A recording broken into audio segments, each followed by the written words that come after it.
Red giant நிறுவனத்தின் தலைமை நிர்வாகியாக முதலமைச்சர் ஸ்டாலினின் பேரனும் துணை முதலமைச்சர் உதயநிதி ஸ்டாலினின் மகனுமான இன்பன் உதயநிதி பதவியேற்றுக் கொண்டார்.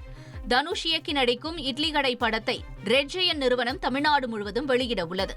இந்த நிறுவனத்தை தொடங்கிய உதயநிதி ஸ்டாலின் தான் அமைச்சரான பிறகு தலைமை பதவியிலிருந்து விலகினார்.